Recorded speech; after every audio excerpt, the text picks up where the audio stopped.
Дасгалын сувагтай тавтаа морил хэрвээ та анзаарч байгаа бол энэ удаа би зогсоогоороо биш суугаад бичиж байгааг анзаарч байгаа. Энэ удаагийн видеогоор би хүнс тэжээлийн сэдвийг анх удаага хүндий гэж бодсон юм. Өмнө миний видеог үзэж байгааг бол намайг Kush гэдэг би Америкийн дасгал хөдөлгөөний зөвлөл дасгалжуулагч мэргэжлэр суралцсан. Тэгэхээр 2019 оноос эхлээд Medium.com дээр Move Right with Kush гэдэг олон нийтэд зориулсан дасгал хөдөлгөөний талаарх шинжлэх ухааны үндэстэй мэдээллүүдийг хүргэж ирснээс хойш хүмүүс ерөнхийдөө контентнууд дээр supplement хүнс тэжээл нэмэлт тэжээлүүдийн тухай хөндөж гэсэн тиймэрхүү саналуудыг ирүүлж байсан. Түүнийг би өнөөдрийг хүртэл яагаад хийгээгүй гэдэг тайлбарыг хамгийн түрүүнд хий гэж бодож байна л да. Тэгэхээр миний заагдаж сургагдсанаар бол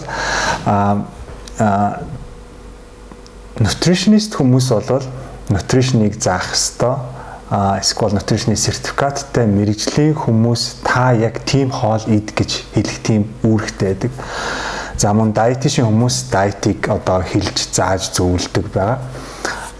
Харин дасгалжуулагч хүмүүс бол илүүтэйгээр дасгал хөдөлгөөнийг зөв, аюулгүй, үр дүнтэй хийхийг зааж сургах тийм эрх зүй үйлчлдэг гэж ойлгож болно.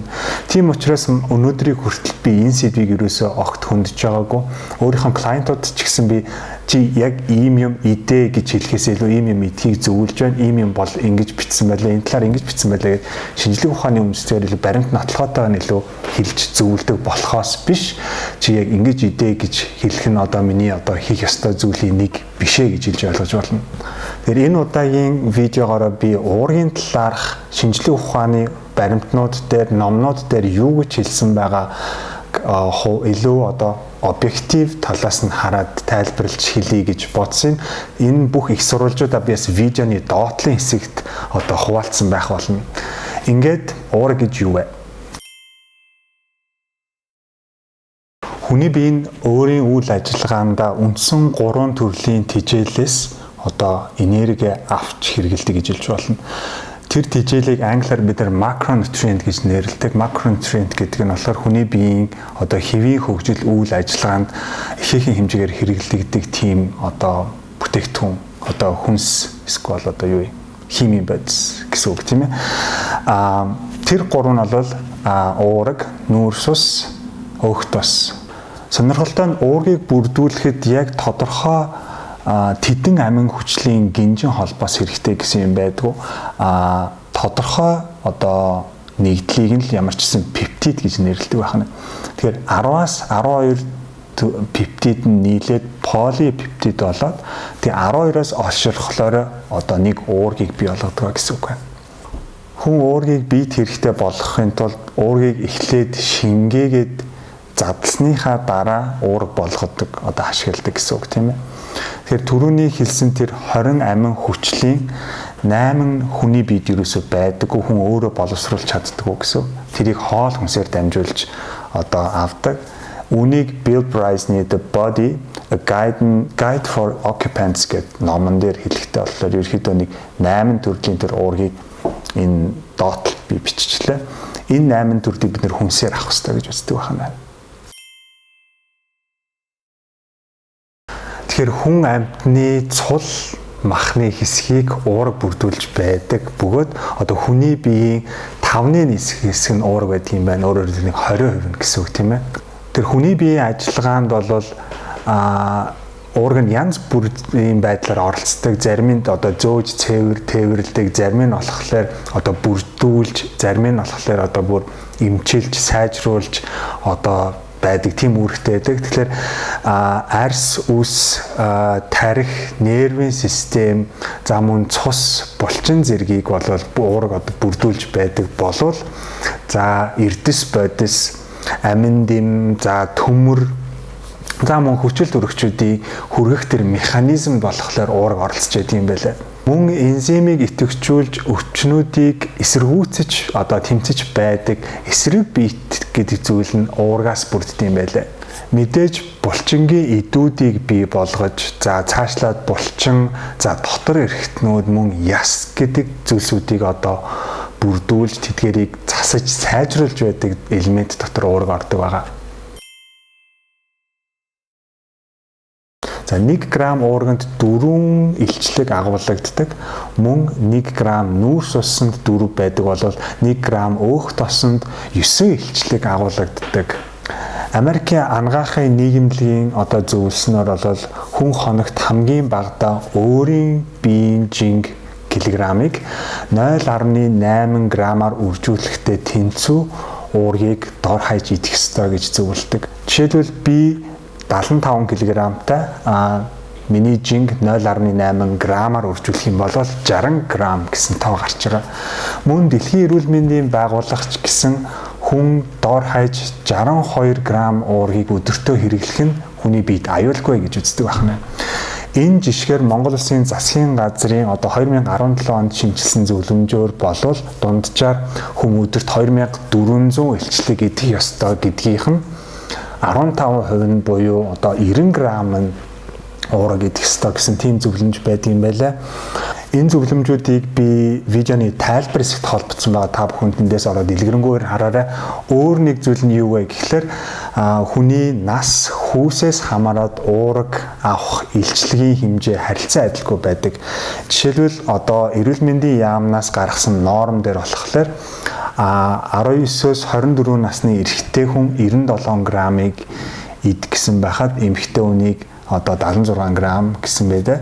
За мөн 25-аас 50 насны эрэгтэй хүнийг 93 грамм уурга идэх ёстой. Эмэгтэй хүнийг 73 грамм уурга идэх ёстой гэж заасан байд юм байлаа. Тэгэхээр Америкийн дайетын ассоциац болон Канадын дайетын мэрэгчлэтнүүд за мөн Америкийн спорт анагаахын шинжилгээ ухааны коллежийн дасгал хийдэг хүмүүсийг болон тамирчдыг хоногт идэх уургийнхаа ойролцоогоор 10-аас 35% хүртэлх хувийг уургаас авах ёстой гэсэн тийм зөвлөмж гаргасан байдаг.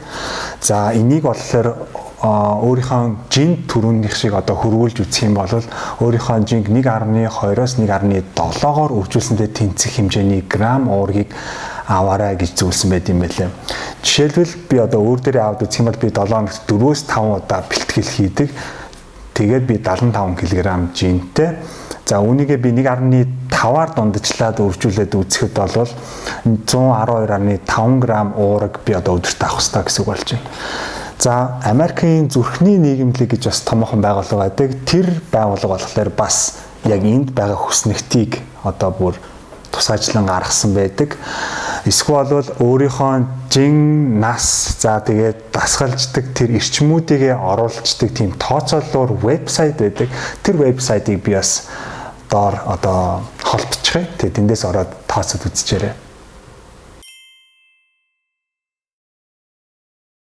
Махнаас болвол үхэр, хонь, хаан, цул мах.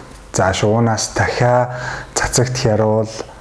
За мөн нугас. Загасны төрлийн амьтнаас болохоор хавч, хясаа гэд ерөнхийдөө загасанд хөвчлэн байд юм байлээ. Мэдээж өндөг, тэгээ сүүн бүтээгдэхүүн дотроос сүү, тараг, бяслаг, cottage cheese гэдэг тийм бид нэр гэрийн бяслаг гэж орчуулад байдаг. Тэрэн дотор байгаа самрын бүтээгдэхүүн дотроос байгаа бүүс, хушиг, за тэгээ нарсны самар гэх мэтчлэн тийм ээ. Тэгээ мэдээж шошны төрлийн ургамлыг нэрлж болно. Түүн доторос шош, шиш, дүүфүү гэх мэтчлэн бүтээгдэхүүнэд дагуулгдсан байдаг. Тэгэхээр мах иддэг хүмүүсийн хувьд бол уургийн дутагдалд орно гэж барагтаа бол байдаггүй гэсэн баримтад юм байлаа.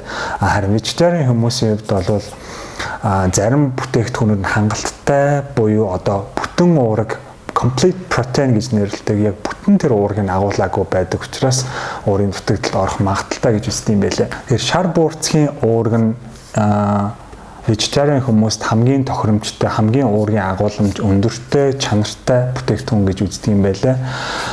За мөн зарим бүтээгдэхүүнүүдийг хольж хооронд нь хэрэглэх юм бол тухайн тэр уургаа нөхөх боломжтой гэж үздэг юм байлаа. Жишээлбэл за будааг шоштой хойлох, за эсвэл будааг сүүн бүтээгдэхүүнтэй хойлох, За эсвэл бол шошийг үр дургамалтай хойлох гэх мэтчлэнгээр хольж хэрэглэл боломжтой юм байлаа. Тэгэхээр дэлхийд даяарх хүмүүсийн хоолны уламжлалд уургийг маш олон янзаар хэрэгжилж ирсэн байдсан байлээ. Тэр нь бас тэгэхээр газар гэлтгүй бүх газар ерөөхдөө уургийг хэрэгжилж ирсэн тийм баримтууд байлаа. Тэгэхээр жишээлбэл Азад бол шар буурцгийг төлхөө хэрэгжилж ирсэн бол одоо Америкийн уугуул иргэд бол эрдэнэ шишийг эсвэл хар пинто шош гэдгүүдийг одоо хэрэгжилж ирсэн тийм байх жишээтэй.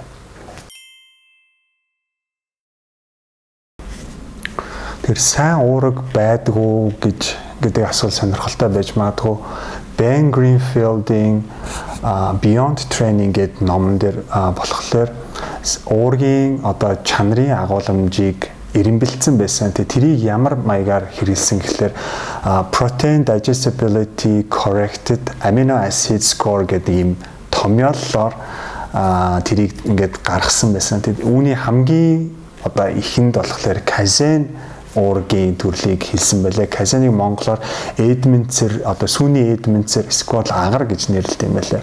За үүний дараачаар шар сүүний уураг, өндөг, шар буурцгийг нэрлсэн байсан. За тэгээд дараачаар нь болохоор үхрийн мах, за хар шош, газрын самар гэх мэтчлүүдийг жагсаасан байлаа.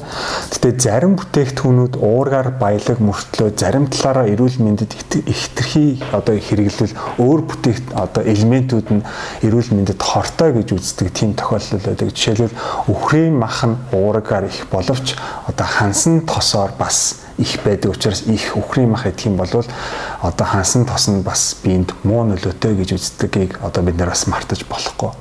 Тэгэхээр янз бүрийн уургийг янз бүрийн цагт уух нь бас хэрэгтэй гэж зарим эрдэмтүүд одоо санал болгосон байдаг. Жишээ нь одоо шар сүүний уург хурдан задарч цуснд ордог байхад сүүний эдмэнцэр илүү удаан задардаг тийм ээ. Жишээлбэл одоо шар сүүний уург гэдэг whey protein өдөртөө маш хурдан шингэдэг бол жишээлбэл шөнөдөө казеиныг угаад байдаг учир нь одоо тийм байдаг. Тэгэхээр сайн тооцоолж хэрэглүүл уург нь хүний биед ялангуяа хүний зүрх судасны үйл ажиллагаанд сайн гэж үздэг бол зарим өвчлөлтэй хүмүүс заавал эмчийн заавраар одоо хэрэглэх ёстой байт юм байл. Үүнд нь ясны сэрэгжилт, за бөөрийн өвчлөлт, чихрийн шижин, за элэгний өвчлөлтэй хүмүүс заавал эмчийн заавраар тунгийн тааруулж хэрэглэх ёстой юм байлаа. За уургийн нэмэлт бүтээгдэхүүний талаар товчхон дурдъя. Яагаад товчхон дурдъя гэж болохоор би түрийг тусад нь бас нэг авч видео хийгээсэн бодолтойгоо түүн дотор агуулгаддаг тэр элемент бодисуудын талаар тусад нь ярьсан илүү зүгээр байх гэж бодож байна. Ямартайч бэлтгэлийн дараа branched amino acid гэд одоо 3 төрлийн амин хүчлийг одоо хэрэглэх нь сайн гэж ерөөхдөө бичсэн байт юм байлээ. Үүнд нь болохоор лейсин, исолейсин, валин гэдэг 3 бүтээгдэхүүн байдаг. Яг үүнээс улбаатай лейсиний дор хаяж 4 элементийг агуулсан уургийн нэмэлт бүтээгдэхүүнийн зах зээл дээр тэрбум доллараар эргэлдэж байдаг. Гэхдээ нэмэлт бүтээгдэхүүнүүдийн талаарх одоо судалгаанаас ингээд хараад үзэхэд хангалттай 100% аюулгүй гэсэн баталгаа огт гараагүй болохоор үүнийг одоо юу гэдэг маш ихээр хэрэглэхийг бол ерөөсөө зөвлөдгөө.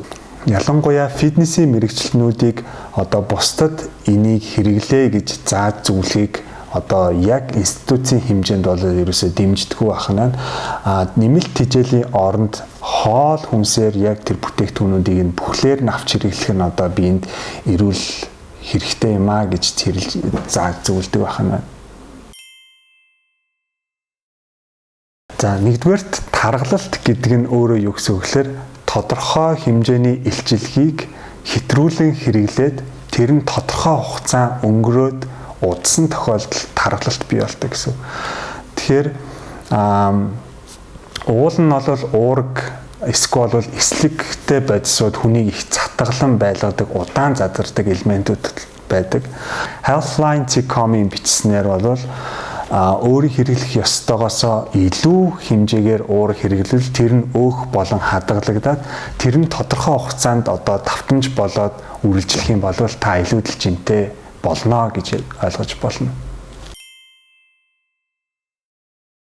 Уург нь хэр хурдан шингэдэг вэ? За энэ хамгийн түрүүлээд юу гэж ойлгож болох вэ гэхээр энэ нь шууд тухайн хүний бодисын солилцооны хурдтай шууд холбоотой гэж хэлж болно. Жишээлбэл бэлтгэл хийдэг хүмүүсийн бодисын солилцооны хурд нь амралтын үедээ бэлтгэл хийдэггүй хүнийхээс илүү өндөр байдаг учраас хурдан шингэцтэй байдаг тийм ээ. Гэхдээ ерөнхийд нь авч үзснийг тоо байдгаар болохоор уургийг болохоор 2 цагийн дотор ойролцоогоор шингэдэг. Нүүрс үсийг 1 цаг, өөх тосыг 4 цагт одоо шингэдэг гэж үздэг. Гэхдээ бидний нэг санах ёстой зүйл нь юу вэ гэхээр бүх бүтээгдэхүүнүүд уураг дангаараа байдаг, эсвэл нүүрс дангаараа байдаг гэхээс илүү холимог байдлаар оршиж байдаг гэдгийг одоо мартаж болохгүй. За видеотой хамт байсан та бүхэнд маш их баярлалаа. Ямар ч гэсэн уургийн талаарх тодорхой ойлголтыг та бүхэнд өгсөн болов уу гэж бодож байна. Видео маань таалагдсан бол лайк дараарай. Миний сувагт subscribe хийгээг бол та subscribe товчийг дараад хажуудлынх нь хонхыг дарчих юм бол шинэ видео оруулах болгон тань notification очих болно. Ингээд дараа уулзцгаая.